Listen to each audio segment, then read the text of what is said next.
Здраво, вие слушате Радио Канал 103, ова е 14-тото издание на емисијата ТВ 103, специализирана емисија на ова радио, за која што е посветена на најквалитетните ТВ серии кои што се актуелни и за кои што ќе имам можност да ви говорам во текот на емитувањето на оваа емисија. Само едно мало предупредување да ви дадам. Во ова издание се наоѓаме во спрега со технологијата, која треба да има функција на продолжение на раката на човештвото, но не се чудете доколку се завртат против мене миксетата и микрофонот, ако не им се допадне тоа што ќе оговорам во текот на емисијата, така што ако се изгуби мојот глас во етерот, да знаете дека машините имаат превласт врз мене и е добар показател дека човештвото ја губи пред се борбата со нив. Именно денес ќе ви говорам за една ТВ серија која го поставува прашањето за колонизирањето на другите планети, односно Кеплер 22b, од страна на андроиди и луѓе, кои што го уништиле претходно животот на Земјата со нивната меѓусебна борба, водена од религиозни и атеистички убедувања, а планетата е неоткриена, содржи неодгатнати мистерии на недопирливиот свет, кој па се заканан за екзистенцијата на сите доселени битија, како што можеме да заклучиме од пронајдените останки од претходните жители. Вечерва патуваме на други планети со помош на ТВ серијата Raised by Wolves, научно-фантастична ТВ серија на HBO Max. На почетокот на емисијата ја слушнавме насловната тема, односно воведната тема од самата серија, која што се емитува на секоја епизода на самиот почеток, и потоа ги слушнавме Pixie Kills со обработката на Human Behavior на Björk, по кој што следуваше обработката на When the Sun Goes Down, меѓутоа одсвирена од страна на Bleach. Во продолжение ќе ја слушнеме композицијата Revolver на Rage Against the Machine, заради тоа што се безобразни вие и тешко вие да носите маски, а немате проблем да си правите лице едни на други. Така што додека не ви дојде памет, ќе слушаме Rage Against the Machine во текот на оваа емисија и тоа е веќе практика уште од претходната сезона, со тоа што во оваа емисија слушаме Revolver од албумот Evil Empire, а потоа ќе се вратиме повторно на фентези плейлистата, од која што ги слушнавме композициите Human Behavior и When the Sun Goes Down, две композиции кои што се составен дел од оваа богата фентези плейлиста со композиции кои што се обработка од страна на други бендови, а се препознатливи под други автори. За разлика од тие композиции ќе слушнеме и една од Surfquake, авторско дело, кое што гласи гордо The Astro Monkey, односно една сурф тема за летачкиот мајмун во Вселената,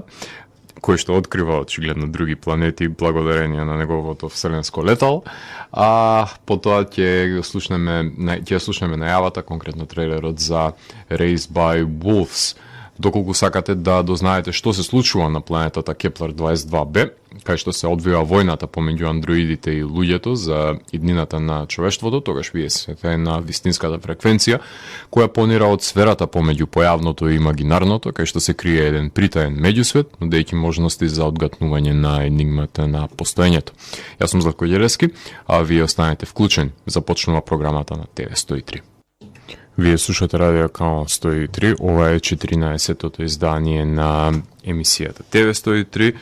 посветено на ТВ серијата Raised by Wolves, која што представува американска научно-фантастична ТВ серија, која е создадена од страна на Арон Гузиковски, кој го знаеме како сценарист на филмовите Контрабенд, Prisoners на Вилнев, Papillon, како и серијата The Red Road. Raised by Wolves започна да се емитува на 3 септември на ново воспоставениот стриминг сервис HBO Max, компанија во собственичество на AT&T и Warner, со оглед на тоа што ова лето го лансира овој сервис. Имаат најмала листа на оригинална содржина, како што се пред се филмовите An American Pickle, Unpregnant и најавените The Witches, а Raised by Wolves е една од првите, конкретно е првата научно-фантастична игра на серија, која што се емитува на оваа телевизија. Покрај неа ја имаат и комичната Low Life, а во најава им е пред се документарната ТВ серија Equal за LGBT инклузив групациите. Имаат реклами за сето тоа што го работат, така што на сите платформи бомбардираат со промовирање на нивните дела кои што ги содржат, односно кои што се во нивна собствено самите IP-а. Првите 3 епизоди беа објавени на 2 септември, а потоа вадеа по 2 епизоди секоја недела, завршувајќи со финалето на 1 октомври, односно ја емитуваа серијата во рок од 1 месец, што е успех за HBO, да не влечат 3 месеци со една серија, и е чекор во правата насока, со тоа што оставаат простор за дискусија помеѓу епизодите, недела за недела. Време трајањето е околу 50 на минути, што значи дека првата сезона брои 10 епизоди, што па го сведува времето за кое што ви е потребно за да ја погледнете на 8 часови во целост пред се. Дозата од 2 часа неделно е сосема доволно за задоволување на потребата за гледање на серијата, меѓутоа завршувањето на клифхенгер на епизода секако дека буди потреба за пуштање на наредната епизода, да нема нова епизода. Ќе се чека нели наредната недела, тоа е тој проблем кој што секогаш екзистира. Затоа HBO Max не ги нуди погодностите на останатите стриминг сервиси кои што објавуваат целосна сезона во еден ден на незината премиера, па затоа според мене ќе остана да бидат квази стриминг сервис кој што се наоѓа во некоја си спрега помеѓу стриминг сервисите и помеѓу кабелската телевизија, која што се надевам дека ќе направи уште еден чекор за доближување до останатите стриминг сервиси. Млади се, ќе научат. Првите 2 епизоди се режирани од страна на Ридли Скот, наредните 2 од неговиот син, така што го имате благословот на еден од модерните татковци на научната фантастика, кој премногу блиску се доближува на неговиот свет кој што има воспоставено пред се од Прометеј и од Ковенант, според мене и си краде буквално од себе си, што не е на одмет, нели, за самата ТВ серија, заради тоа што има воспоставено како треба да биде прикажан еден вселенски брод или воопшто која е улогата на андроидите во него. Сега во текот на септември беше обновена серијата за 2 сезона, така што прва асоциација на сето тоа што за себе го има оставено Ридли е пред се таа бела крв на андроидите која не е туку така присутна и во серијата, туку влече уште од Елиен своји корени, свое потекло. Во серијата станува збор за двајца андроиди, именувани како татко и мајка, глумени од Аманда Колин и Анубакар Салим, кои се пратени со задача на планетата Кеплер 22b да израснат човечки деца, затоа што животот на Земјата е уништен по војната која ја воделе луѓето против андроидите. Кеплер 22b е постојачка екстрасоларна планета, екзопланета која е оддалечена од Земјата 638 светлосни години и се смета дека има услови на неа да постои течност, која што е по обем двојно поголема од Земјата. На планетата доаѓаат условно речено крстоносци, кои се водени од религиозното убедување дека Сол е севишниот бог, аналогно на монотеистичките религии, а андроидите се сметани за неверници од нив, па борбата помеѓу луѓето со различни убедувања и андроидите, кои се третирани како еретици, се пресликува и на Кеплер 22b, законувајќи се да добие слична судбина како уништената Земја, но луѓето никогаш нема да научат од своите грешки, оправдувајќи насилство во име на религијата, пред се наменета за перење на мозоците на незините верници. За прикажување на сивилото на Кеплер 22b се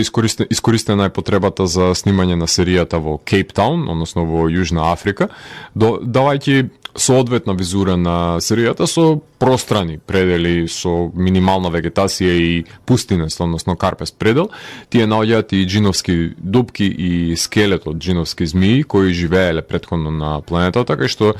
која пред се имала своевидна деволуција која настанува. Планетата е како собствена проколната куќа која што мистериите се уште не се одгатнати за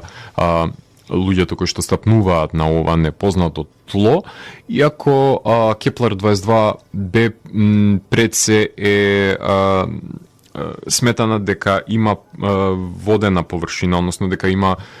сфера која што не е од цврста агрегатна состојба, туку баш поради незината големина и поради незината оддалеченост, научниците сметаат дека таа не би била составено од оваков тип на карпести предели, меѓутоа сепак потребно е и телескопите да бидат ставени повторно во функција и да се погледне што е можно подетално за да се извадат потребните ресурси за да се установи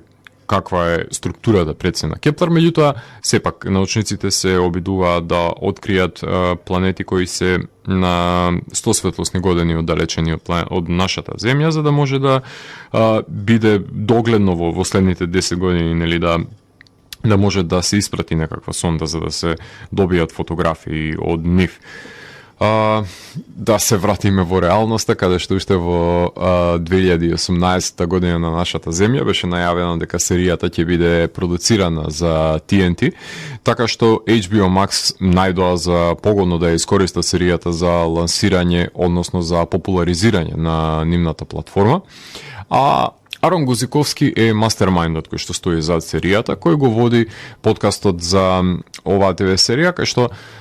дебатираше со дополнително соводителката и која што водеше диалог со поканетите научници за прашањата, например, дали андроидите може да донесат морални одлуки,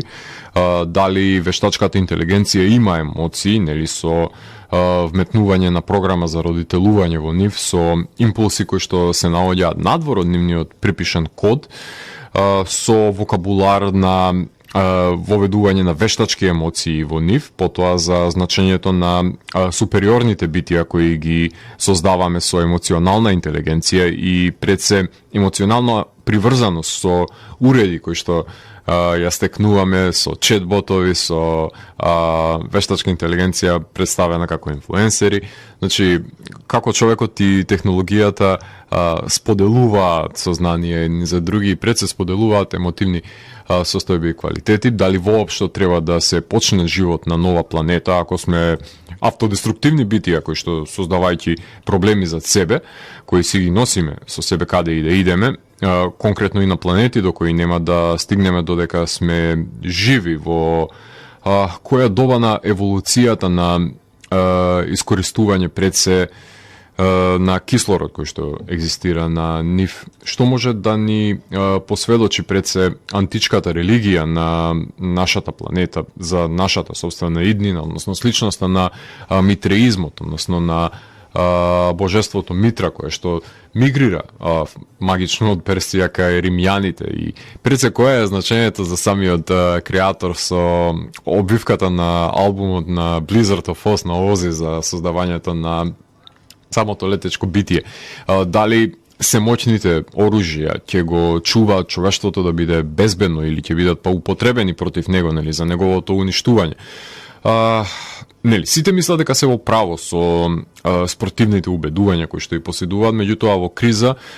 нема контролирање на, посебно не на тие кои што ги поседуваат оружјата за масовно уништување. Нели, се поставува прашањето кога алатката пред се станува живо битие. Заради тоа што генетиката на луѓето се порамнува со алгоритамот кај андроидите. Или се поставуваат прашањата за дилемите за функцијата на роботите и на луѓето. Научниците говорат за една убиствена одлука која што е ставена во рацете за, например, на дроновите кои што се употребуваат за воени цели. Со тоа примордијално зуење кои што го имаат. Андроидите стануваат авторитети, например, кои мора да бидат разбирливи за луѓето, а не да создаваат вонземјански алгоритми за една нова вештачка суперинтелигенција, например. На овој подкаст се дискутира и за подучувањето на роботите на моралноста со посебна синтакса разбирлива за нив, пред да одлучат, нели, кого ќе спасат или кого ќе убијат, како што е тоа на повеќето тестови со автомобили. Штом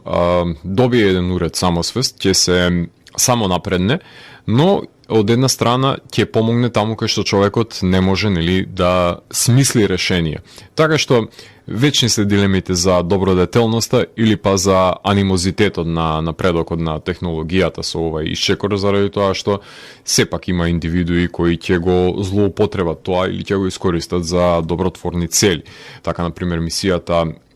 ТЕС прави мониторинг за воспоставување на картотека на планетите, како што напоменав, оддалечени 100 светлосни години од Земјата, барајќи црвени мали планети, џуџести, кои што за да може да слетаме во наредните 100 години на нив. Старшот, ако не се лажам, се нарекува леталата кои што прават фотографии на самиот универзум за кои што ќе пристигнат на Земјата за 20 на години, враќајќи се по патот на светлината. Главната тематска одредница која ги поместува границите на научната фантастика е тенденцијата на андроидите да имаат можност да симулираат матка и да одгледаат пред се човечки ембриони во оформени битија, и на луѓето им се потребни соодветни пред се услови за живот, па во овие необработени предели на Кеплер 22b борбата за преживување е посурова. Чемпион е човекот кој што ги има создадено андроидите и тие сметаат дека тој е нивниот творец, наспроти луѓето кои што веруваат дека творецот на световите е божествениот деитет Сол, кому тие му пренесуваат жртви и му се молат. Имаме воспоставување на хиерархија помеѓу еретиците наспроти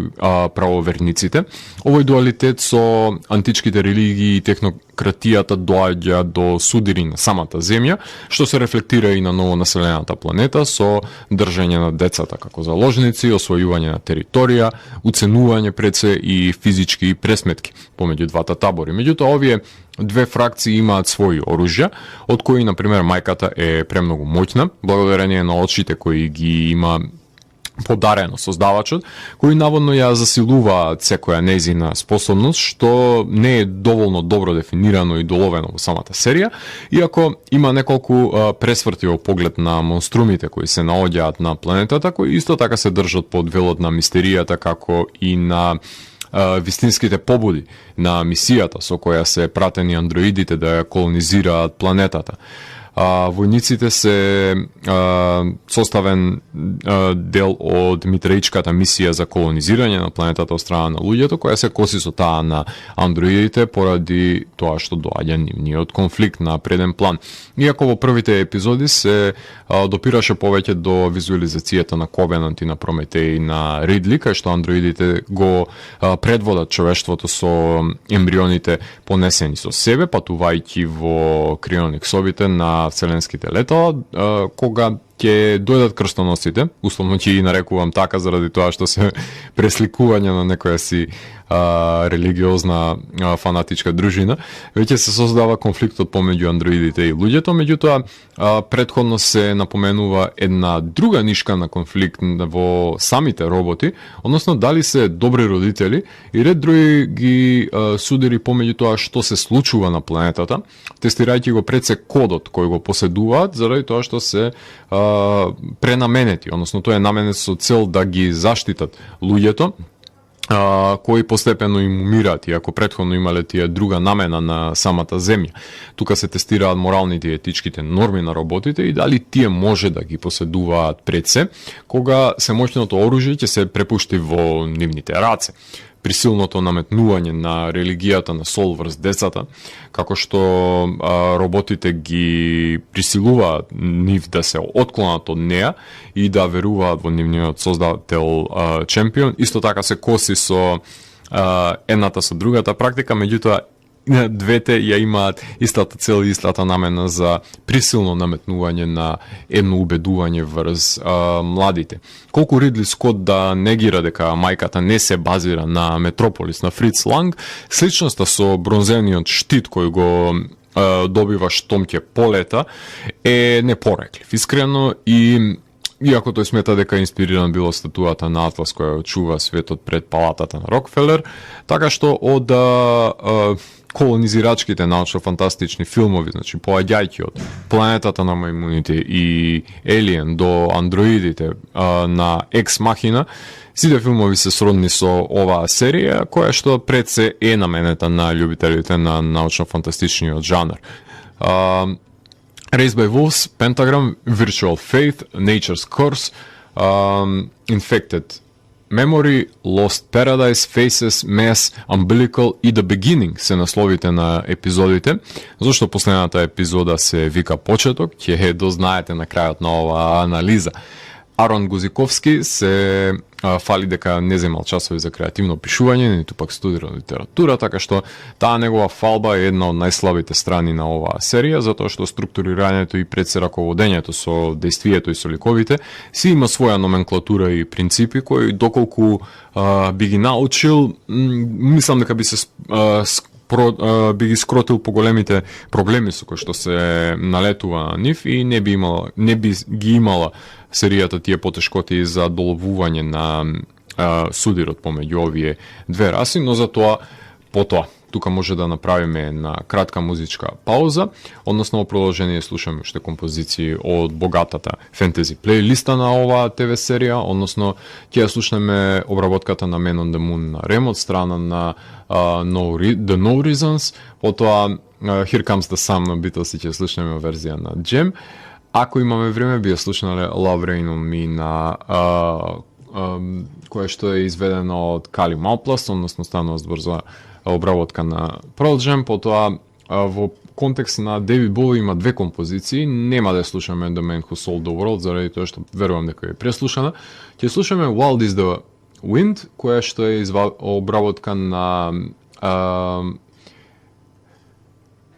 Александреа Корвин, се извинувам, која што имаше уште една композиција на овој албум, која што беше обработка најведнесен, за жал таа нема да имаме време да ја слушнеме.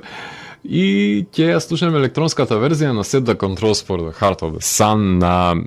Pink Floyd, која што исто така е обработка на Jam, така што малку подолг музички блок, меѓутоа верувам дека ќе уживате од овој вселенски албум кој што е наменет како дополнително преслушување, заради тоа што содржи елементи од патување надвор од земјата, од другите планети, од сонцето, кои што се важни и конститутивни пред се елементи на научната фантастика. Така што уживајте со ова глорифицирано дело на обработки од доста познати композиции, потоа се враќам во етер да ви говорам за улогите и за актерите кои што ја сочинуваат оваа серија. Вие слушате Радио Канал 103, ова е 14-тото издание на емисијата ТВ 103, специализирана емисија наменета за квалитетните ТВ серии кои што се анализираат, се сечат на парчиња и се враќаат назад во целовитното битие за да се деконструира сето тоа што е квалитет понуден на малиот екран. Во текот на емисијата ви говорам за ТВ серијата Raised by Wolves. Во овој сегмент ги потенцирам актерите, актерките и нивните улоги во серијата. А серијата е предводена од страна на Аманда Колин, која што ја знаеме од The Exception, од A Horrible Woman и од Darkland. Таа ја глуми Мадър, еден моќен воен андроид, именуван како некромансер, наменет за убивање и уништување, кој е репрограмиран од неговиот создател за да може да одгледува човечки деца од ембриони на неколонизираната планета Кеплер 22b со цел да ја воспостави атеистичката колонија која што е наменета. Грижаливиот мајчински инстинкт е серија на програмски јазик кој што е вметнат во неа, испишан како код од страна на нејзиниот програмер, која усмерува да ги штити децата, меѓутоа таа се соочува со носење на морални дилеми, пред се кога ќе го добие се моќното оружје, односно нејзините очи. нејзиниот создавач крие и уште еден код во нејзиниот стомак, што фрлапа ново светло за нејзината мисија на планетата, а нејзината безчувствителност е одлично доловена од страна на актерката Аманда, но има мигови кога мора да биде напукната од репрограмираниот код, кој што пак крие емоции. Таа лета, го менува нејзиниот глас и лик и применува предсесилен вокал со кој што уништува. Прашањето е ако творбата што ја носи во себе ја репрограмира, кого треба да заштити пред се јавува дилемата кај неа заради тоа што претходно имала намена да го уништува светот, а сега треба да бира кој ќе биде приоритет на незините цели. Имаме репрограмирани емоции од уништувач до негувателка. Сега, кога си има оружје за масовно уништување во своите очи, сомнително е во чии раце се наоѓа и дали може да се има доверба во тој што го користи пред се. Покрај неа во серијата глумат и Абубакар Салим, кој што го знаеме од ТВ серијата Fortitude, од Рокан, од кој што Рокан го познаме гласот за него во WoW, потоа во Assassin's Creed, односно во Origins неговиот глас е за Баек. Исто така глумеше и во Nosedive од ТВ серијата, епизодата ТВ серијата Black Mirror, што е една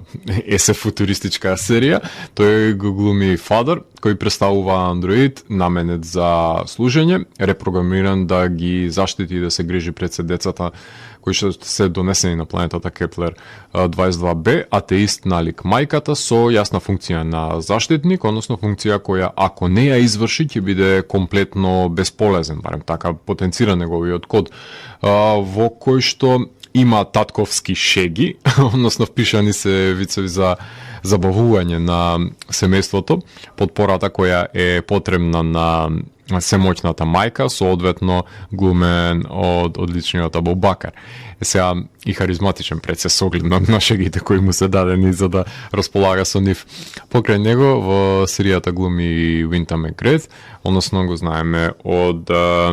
Алофт од филмот, конкретно глуми во Boys in the Trees и во ТВ серијата Доктор, тој глуми Чемпион, односно Кемпион, најмладиот од 6 деца кои се родени од ембрионите понесени од андроидите пред да слетаат на Кеплер 22b.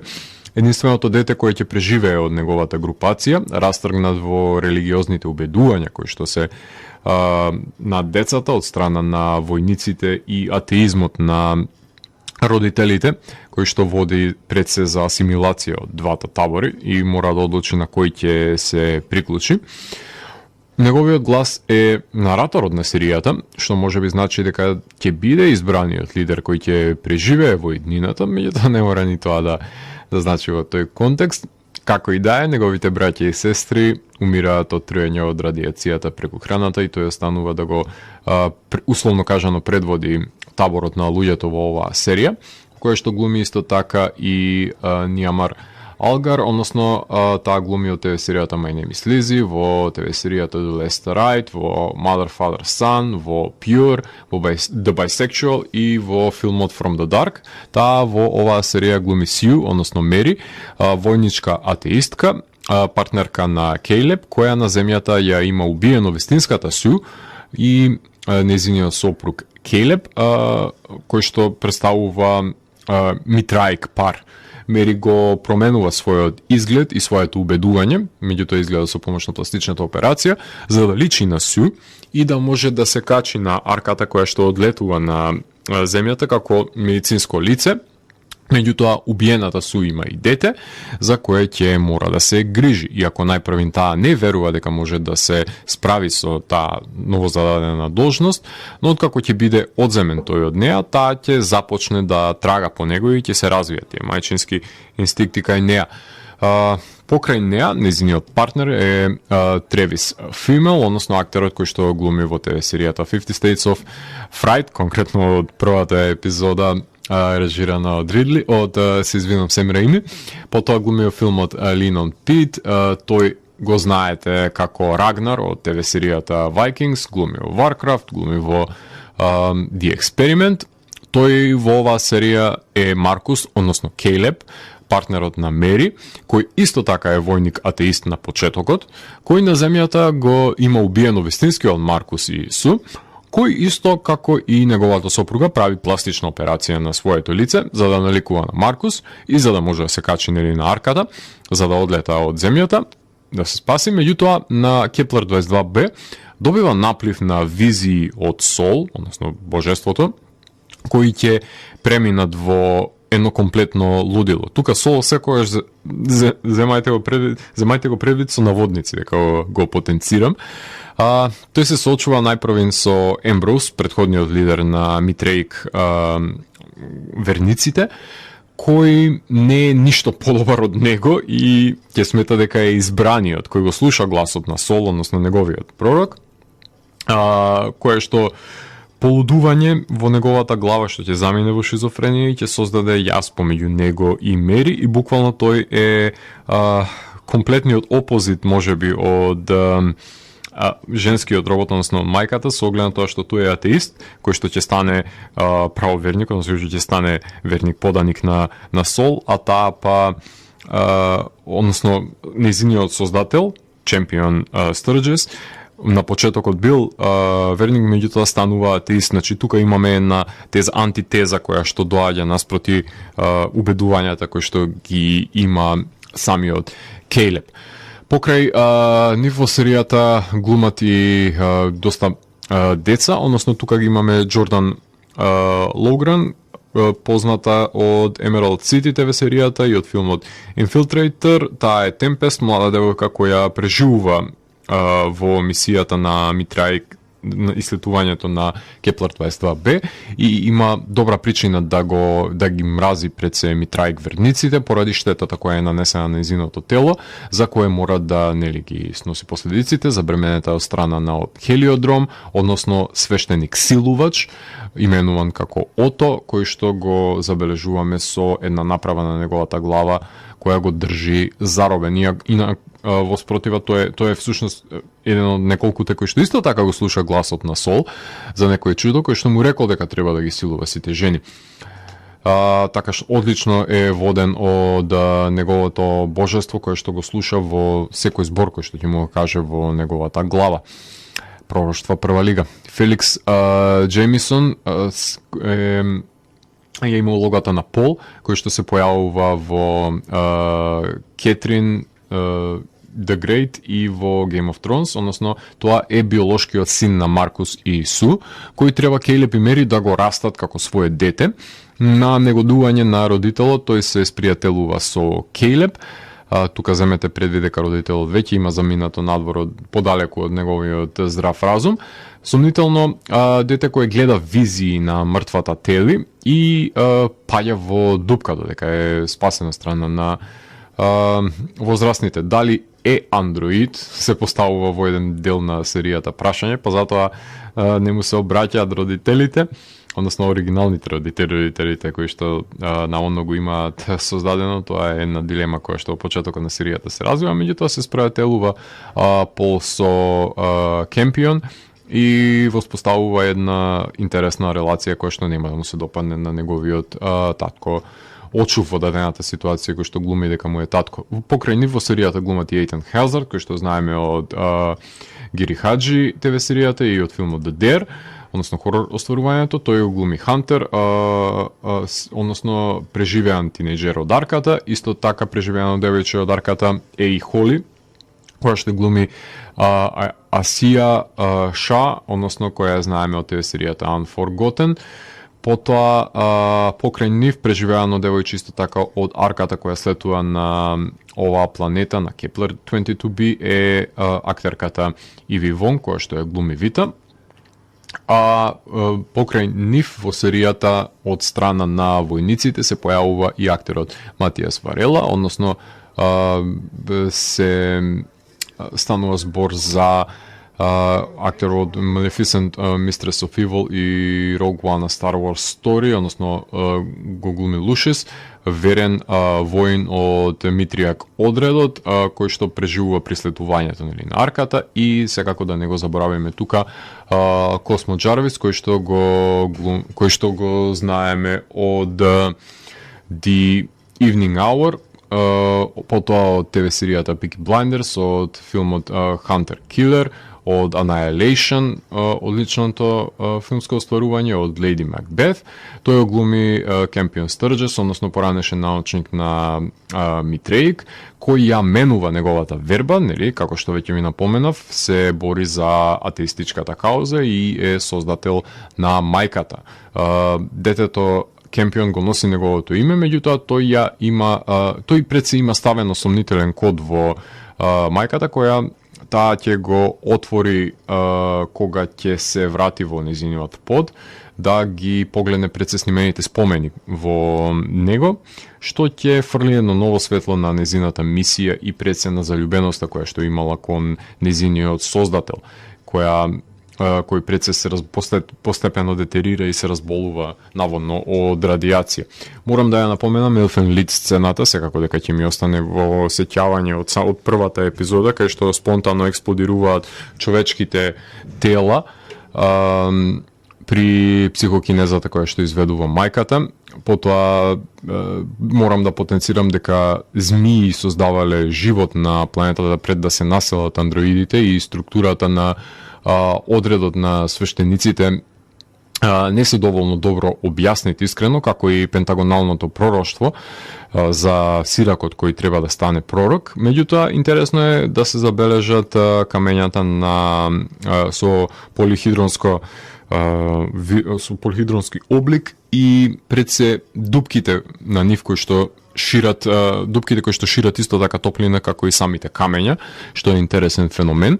Има и лик кој што е именуван нели како домаќинот, кој што постојано наблюдува, кој живее во скелетот на планетата пред дојденците и останува неименуван до самиот крај, кој што знаеме дека е составен дел од таа детеријација на претходните раси. Значи имаме доста символика употребена во поглед на куклите кои што си играат децата, од тарот, металните тарот карти кои што содржат одреден код за која ќе се вчитаат за одредени спомени кои за жал нема да ги дознаеме сите. Имаме зап кој што исто така доаѓа во игра од праисториски битија. Тоа што паѓа во дупката, нели се враќа во планетата во видоизменета форма, што исто така е интригантно да се напомене за оваа серија, што дополнително не е објаснато, и колку и да сакаат да бидат пацифисти, нели, да наметнат тоа убедување роботите на децата, тие пак ќе станат насилни и ќе се испоубијат, нели. Таква е човечката природа, за жал, преодредена, од која што до ден денес не можеме да избегаме и не можеме да си помогнеме едни на други, наместо тоа да се фатиме во гуша и да се само задавиме едни со други. Гласот на Сол кој му говори на Ото и на Маркус исто така се обраќа и кон мајката, ќе забележите до самиот крај на емисијата на сезоната зошто. И само да ве потсетам дека концептот на митреизмот подразбира верување во божеството Митра, кое што е родено од камен со пламен. Така што и тоа земете го предвид кога треба да ги разгледате да ја разгледате пред секупната символика која што е поседува оваа серија. Тука ќе направиме на кратка музичка пауза, име ново продолжение, слушаме музика од Бен Фрост, односно од композиторот кој што ја работи музиката за овој трилер. Претходно ќе слушнеме една композиција која што исто така се наоѓа на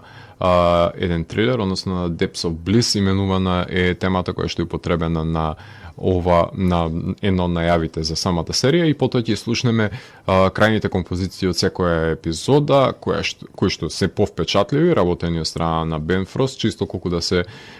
допре до убавината на неговото компонирање. Така што продолжение на серијата, на емисијата слушаме музика создадена специјално за самата серија. Вие слушате Радио Каон 103, ова е 14-тото издание на емисијата ТВ 103, кое што е посветено на ТВ серијата Raised by Wolves. Именно за самиот крај сакам да проговорам за одредени спецификации кои што ги поседува ова серија, односно самата најава со хипнотичната песна која што имавте можност да ја слушнете на почетокот на оваа емисија, која соодветно ја представува пред се предложката на полетување од земјата на андроидите и пред се колонизирањето на Кеплер 22b, што е соодветно доловено како најава на секоја епизода, односно подсетување за зачетокот на мисијата со која што се дојдени пред се ликовите на планетата. Во поглед на режисерите на серијата, првите две епизоди се режирани од страна на Ридли Скот од Alien, познат по неговото светоградење, нели, на импозантни сетови. Потоа снима две епизоди неговиот син, Лук Скот, режисерот на хорор филмот Морган и кратките филмови за Alien Covenant и новата итерација на Blade Runner. Две епизоди се и на Алекс Габаси од The Frankenstein Chronicles, односно станува збор за ТВ серија, како и ТВ серијата The ABC Murders. Две епизоди се и на Серджио Мимика Гезан, односно од режисер на ТВ серијата Penny Dreadful City of Angels, потоа ТВ серијата For All Mankind, потоа The Terror ТВ серијата, Falling Skies, Salem, Heroes, Prison Break, односно огромен број на ТВ серии кои што ги има под неговиот појас, и една епизода е на Джеймс Хјус, режисерот на ТВ серијата Snowpiercer, епизодата Smithereens на Black Mirror ТВ серијата и Hatred in the Nations, односно епизодата со пчелите од Black Mirror, ако не се лажам. Потоа режира и епизода на ТВ серијата The Mist и на Penny Dreadful. И кога се продира во свет кој што наликува на Прометеј, подобро е неговиот режисер да ја председае во спостави визурата, а другите, започнувајќи со неговиот син, да ја следат, нели, неговата призма, што е ефективно доловено пред се во поглед на музиката. За музиката на австралијанско-исландскиот композитор Бен Фрост надолго и на широко сум говорил и во оваа емисија и во Дансе Макабре, односно овој минималистички класичар кој не се срами да позаиме елементи од рок-н-рол провениенцијата, најчесто од најсуровите рамки на black metal и панк до нојз во електронски облик, кој е одличен сплет на електронскиот мрачен амбиент и жичаните инструменти во оваа серија. Покрај неговите 5 студиски албуми, за него говорев како во моментот кога ги анализирав пред се филмот Super Dark Times, ги слушнавме композициите кога ја рецензирав ТВ серијата Dark и говорев за него кога ја анализирав ТВ серијата Fortitude, а ја создава и музиката за видеоиграта Tom Clancy's Rainbow Six Siege, така што неговиот ладнокрвен пристап одговара за визуализацијата пред се на оваа ТВ серија. Жичаните инструменти се во постојана борба со мрачниот амбиент, врз кој што надвиснуваат, пресликувајќи ја пред се борбата помеѓу андроидите и луѓето.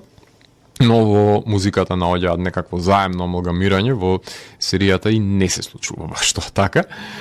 Тука музиката ја работи заедно со Марк Ститенфилд, композиторот на Прометеј, подеднаков убеденик во минималистичката, класична музика. Во поглед на сценографијата забележуваме напуштен предел кај што има SF иглу во кое живеат андроиди и деца кои слетуваат со вселенско летало со кое доаѓаат и митрејците, односно верувачите на Митреик религијата. Забележуваме пентагонални камења кои лачат топлина, кон кои постои култистичко обожување. Има синтови, односно падови кај што андроидите ги влечат спомените. Имаме впечатлива SF инфраструктура од иднината, која е препознатлива пред серијата, дело на продукцијските дизајнери Тим Мекулак и Крис Сегерс. Во поглед на фотографијата и кадрирањето, Дариош Волски, односно кинематограферот на Dark City, на Sweeney Todd, на Пиратите од Карибите, на Прометеј, на Alien Covenant, на The Martian, на Sicario The Soldat, на All the Money in the World, на The Counselor, ги снима епизодите на Ридли, односно епизодите на Лук пак ги снима неговиот кинематографер, односно Рос Емери, кој што ги работи кратките на Covenant, потоа го снима The Cave, Underworld, Rise of the Lycans, I, Frankenstein и The Wolverine, а останатите епизоди се кадрирани од страна на Ерик Месершмит, кој што е кинематограферот на престојниот филм кој го очекуваме од Финчер Манк, потоа работи и на ТВ серијата Mindhunter и на ТВ серијата Legion. Тоа значи дека се брка визуелна стерилност и чистина во сивилото на нескротената планета, односно доза на потребна артифицијалност, што би соодветствувало на светот на андроидите без живост, што е доловено пред се во оваа серија. Во поглед на монтажата, Дженифер Барбот, Майкл Растио, Кристофер Ескап и Клер Симпсон ја одработуваат, кои треба да балансираат пред се акција со издржан дискурс, но неизбежен е празниот од околу средиштето на серијата, кога доаѓаат митрејците и коваат планови за совладување на андроидите, кај што се оди во празно, без нови сознанија да се споделат со гледачот, нели, во исчекување на самиот епилог. Почетокот и крајот се податливи на серијата, како и самото доаѓање на верниците, меѓутоа тука се губи и ритмот и чекорот со действието во поглед на костимографијата. Верувачите на Митра, односно Дмитреик, имаат бели одела со сонце на нив, свештенички, андроидите се облечени во одвратни гумени одела, како джиновски презервативи кои кога ќе полетаат стануваат бронзени скулптури, а децата се облечени во тоа што нели може да се најде најчесто парталава облека. Во поглед на природното има уште во првата епизода кога ги дознаваме супермоќите на мајката, кај што убива луѓе со гласот, лета, потоа забележуваме монструми на две нозе, летечки змии, значи широка е палетата на надприродните битија кои што имаат функција во оваа серија. Поглед на хуморот и еротиката, шегите на таткото се на место употребени во серијата како составен дел од неговиот код, а што се однесува до еротиката ја има во сцената кај што забележуваме левитирачки секс помеѓу Чемпион Сторџес и мајката, кај што таа забременува, потопена во бела андроидна течност во нејзината халуцинација, доста впечатливо реализирано. Поглед на ефектите, визуелните ефекти се во изобилие, иако е користено и пред се изградено летало за потребите на снимањето, кликаниците ги има во интериерите со потреба на холограми, експлозии, визии, градба на објекти до една од најлошите CGI джиновски змии кои некогаш сте ги погледнале, излезена од игриците со змијата кои што може да ги најдете на вашите мобилни телефони. Поглед на дополнителни елементи на флешбек, slow motion, сон и халуцинација. Флешбек има во сцените за навраќање на случувањата од војната на земјата, има slow motion во неколку сцени на убивање и задоволување, како и спомените од новата планета кога мајката ги премотува, а халуцинација има колку ви душа сака. Со оглед на тоа што Маркус гледа се што не треба и во една, дури со скалпел си го лупи лицето, една одлична секвенца да ја отстрани таа илузија од новиот идентитет кој што нели го има. Во поглед на самиот жанр станува збор за научна фантастика со мелодраматични хорор елементи, во поглед на стилизираниот јазик се користи литературниот јазик за говор на андроидите, меѓутоа најчесто нели англиски се говори со нагласоци на британските актери. Во поглед на недостатоците, најголем проблем ми представува избрзаното решавање на одредени проблематики во серијата, занемарување на други и празниот од, кои што па се проследени со нели натежнувачкото финале, како што е нели употребата на силата, поигрувањето со староседелците култисти, натрупувањето со бескорисни ликови за пополнување на кадрите, непојаснувањата кои што стана со животот на земјата, минатото на самата планета која што се населува и прецебитијата кои ги имало насекаде, ама заборавија да ни ги прикажат. Во поглед на континуитетот на епизодите, како што напоменав, серијата паѓа темпото на самата серија во средината и во исчекување во средишните епизоди пред се во исчекување на последната епизода кај што се обелоденува, започнувајќи прометејски со андроидите и децата, уфрлени се верниците за збогатување на содржината, меѓутоа се создава конфликтот и се развлекува самото соочување, што сметам дека е сосема непотребно. Поглед на градењето на ликовите, несомнено дека има бескорисни ликови кои се присутни само за да изгледа сцената помасовна. Верниците се тука само за да откријат дека се излажани од страна на дека Маркус пред се ги прелажува за неговата намена и цели. Децата се тука само за да починат на почетокот на серијата или да се влечкаат како што ќе им кажат верниците. Главните андроиди Маркус и Мери имаат своји арки, тоа е факт, но Кемпион останува да се доработи. Пол е со дополнителна мистерија и развлечен насекаде. Приказните за Ото и Темпест пред се е убав доказ за постоењето на свештениците силувачи, злоупотребувањето на моќта, а злоупотребата на моќта е круцијален сегмент од оваа серија. Дали станува збор за оружје, дали станува збор за авторитарност, дали станува збор за превласт, но не придонесува на еволутивниот гап кој што е затекнат на самата планета. Во поглед на интертекстуалност и адаптацијата, символиката во употребата на имињата на децата е присутна, како што веќе напоменав, култот кон Митра го имаме, Стрџес има своја намена исто така, мајката волчица која ќе ги израсне Ромул и Рем, односно Пол и Кемпион, стапува во игра со оваа историска метафикција. Имаме христијански алузии на верниците со миса и символиката на вербата, како и Еденската градина на крајот кај што змијата ја искушува Ева, односно мајката. Поглед на атмосферата имаме загадочна атмосфера затоа што се продира во еден неоткриен, се уште непознат свет и со завршувањето на самата прва сезона, секако дека е гледлива заради тоа што мистеријата тлее, а во поглед на убедителноста има во актерската игра и на андроидите и на верниците, и убедителноста можеби е проблематична кај рожбите на андроидите со оглед на тоа што имаме доста сомнителни потфати во тој поглед. Во поглед на самиот епилог ја имаме мајката која што раѓа CGI змија и се обидува да ја уништи пред да падне во тропскиот предел. Овој крај мене ме тера да размислувам дека овој епилог е почеток и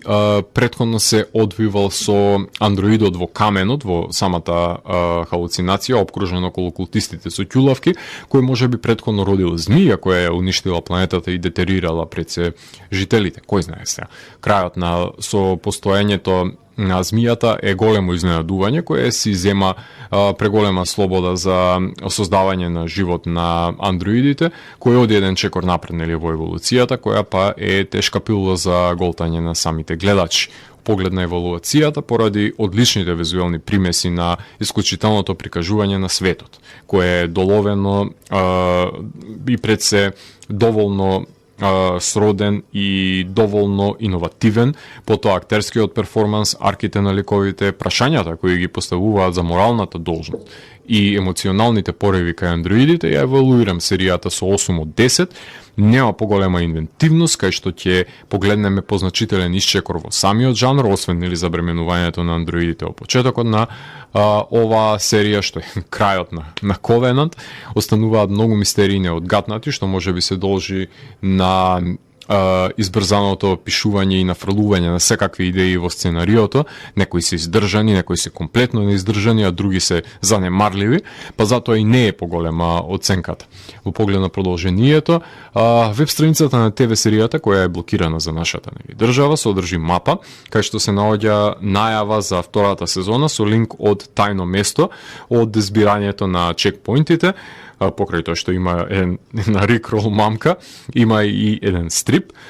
како и брод Тарантула, кој е направен од луѓе атеисти, со кој ќе слета најверојатно нова тура на посетители на оваа планета. Знаеме дека има тропска зона со силно магнетно поле, која ги спречува да слетаат пред се на него доселениците, кај што